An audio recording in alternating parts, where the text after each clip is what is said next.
right there at the end there. So tell me about your dancing, man. I know you wanted to tell me about those competitions. Yeah. And all that. So we'll get to that. Yeah. So about that, let's see. I started dancing in high school. Yeah. The guy who taught me initially didn't like me, but he became my best friend, so that's kind of goofy. Yeah. He taught me all the basics, or not all the basics, but a good amount of the basics. And then since he stopped breaking for a bit, I started just doing my own thing. And then I ran into some more people when I moved to Brooklyn Park, Minnesota, and they were breaking too. And since these guys were close to home, I was just like, all right, I'm going to hang out with these guys. And they taught me all the ropes to breaking, like the originality, how to get down, MCing, rapping, like graffiti, all that cool stuff. But it's sad because none of them break anymore, you know? So it's like what they've taught me, I've incorporated to how I dance. And when I dance, I'm not just dancing for myself, you know. It's like I'm showing others.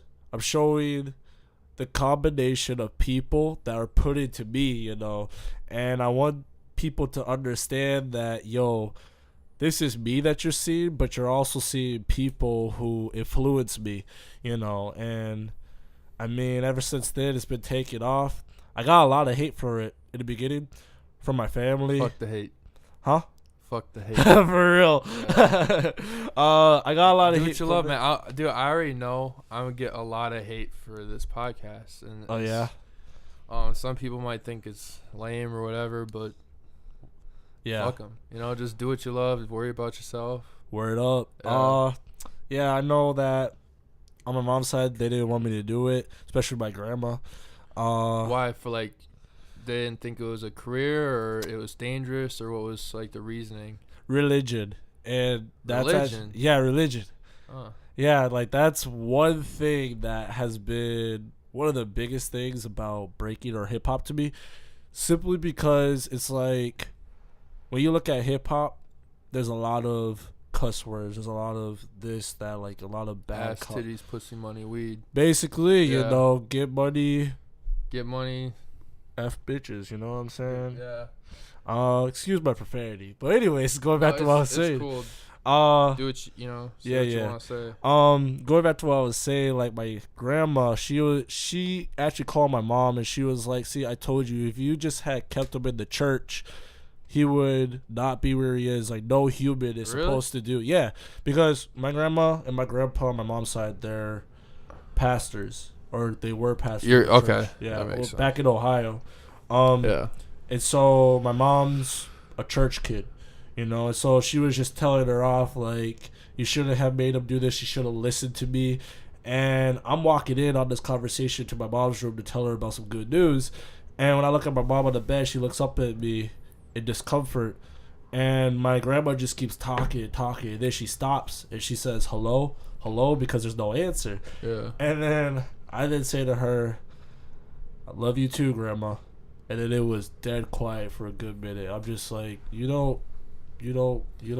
Well, I mean, to be fair, breakdancing, I mean, it is kind of related to hip hop, but it's its own thing, you know? Like, I don't know. I don't think breakdancing's bad. I don't think it's frowned upon. I mean, you're not rapping. No. You're not saying these words. You're just expressing yourself. You're dancing. You're having a good time. Yep. That's how I look at it. Yep. But, and I got a lot of hate for people in Minnesota, but when I went to California, man, that's when things took off. Like, yeah, San Diego. Yeah, San Diego. That was the place, man. San Diego was popping.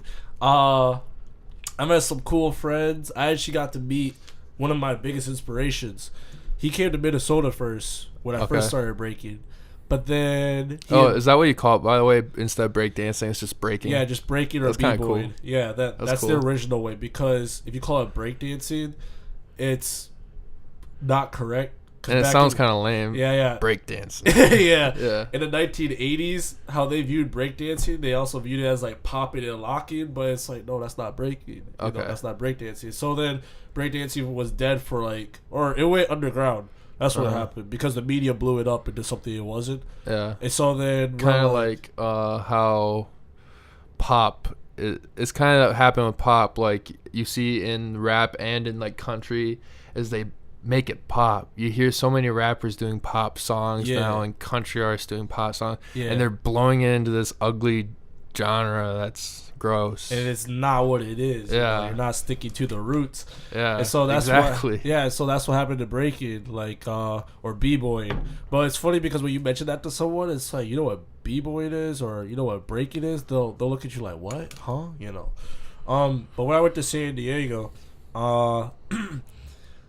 I ran into some new friends who are, of course, older than me, older than both of us.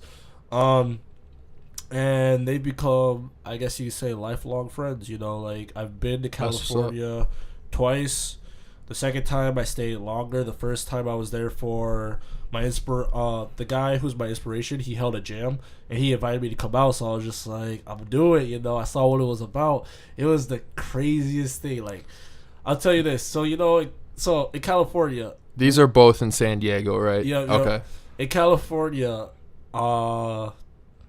weed is legal. Okay?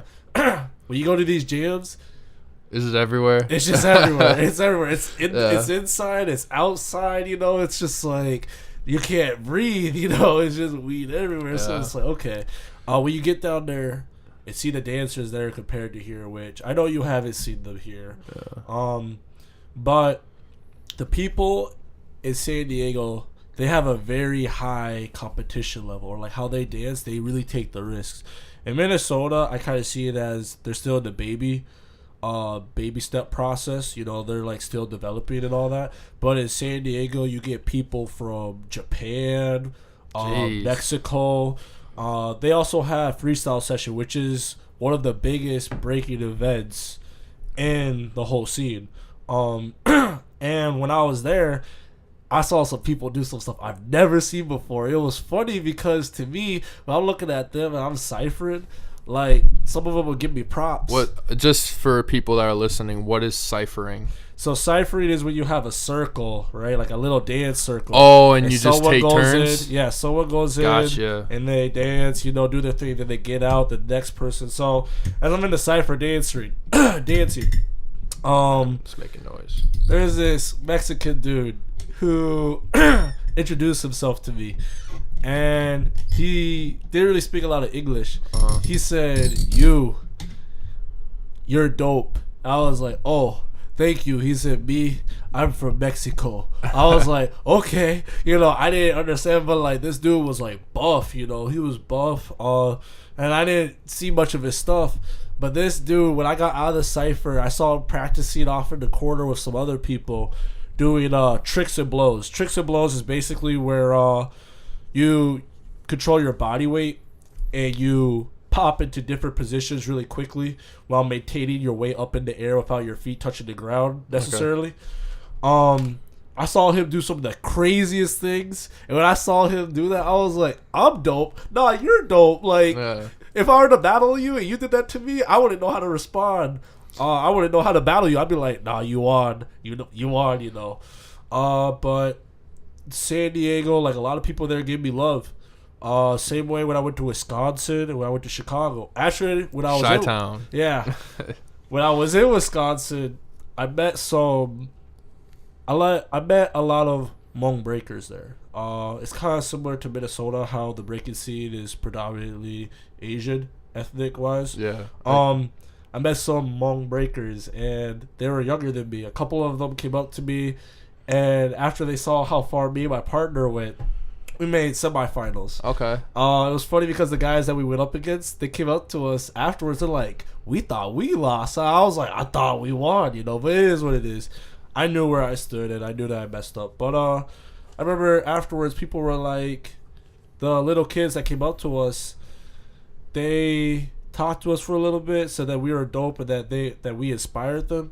And then afterwards, when I got back to Minnesota, some of them added me on Facebook, but I didn't recognize their names. You know, Yeah. I didn't recognize people, and so one of them, I only accepted 2 out of the 5 of them, because there's about 6 of them. One of them I accidentally declined, and then the other ones I just left. And then there was 2 other ones where I accepted. They started sending me their practice videos, and it's like I give my point of view. Yeah, constructive criticism. Yeah, basically. A lot of people hate on constructive criticism, but like you need it because there are things that other people see that you just can't see, either because of tunnel vision or whatever it may be. But even for like the show, like when we're done, if you got any recommendations for me or whoever, I'll take it, as long as they're not like you fucking suck. Right. That's not gonna help. That's just being an asshole. Yeah, but, that's not gonna help you get better. Yeah. But when I went to Wisconsin, when I went to Chicago, I got a lot of love, and people were saying you're inspiration to me. This that. From my point of view, initially I didn't want to be an inspiration, or I didn't really like that leadership role, simply because when you're put in that position, the moment you get out of that category box that someone has placed you in, you're the classic box. Yeah. Like they see you as something different.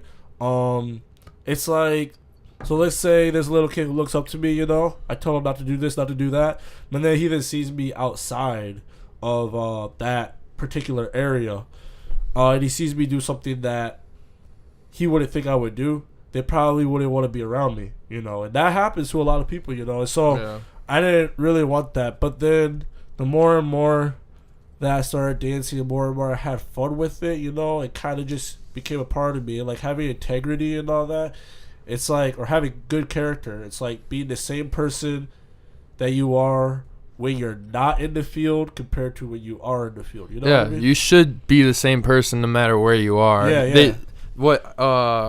Who told me this? Oh fuck.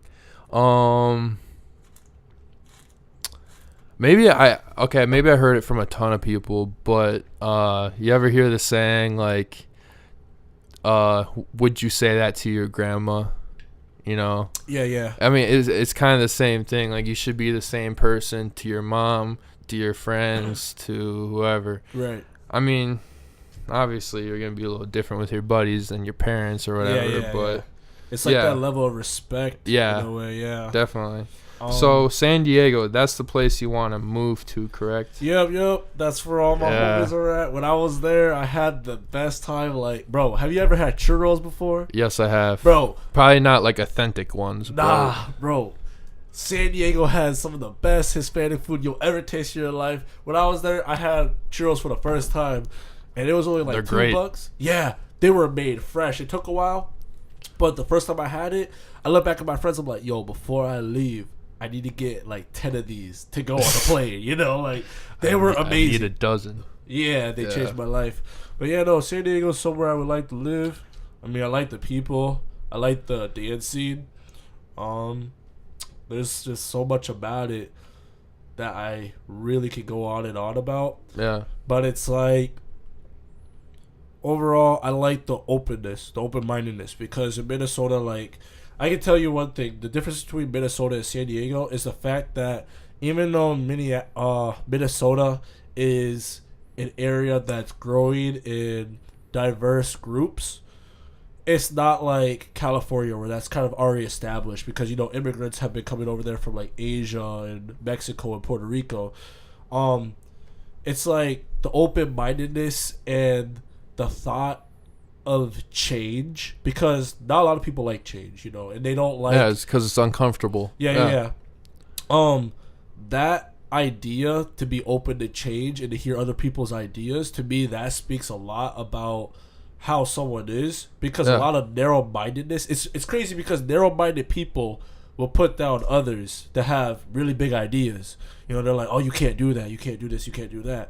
And it's crazy because when I first started dancing in Minnesota, I got a lot of hate for doing some of this stuff. They're like I wouldn't get any props. No one would say that you're dope. No one would say that you're good.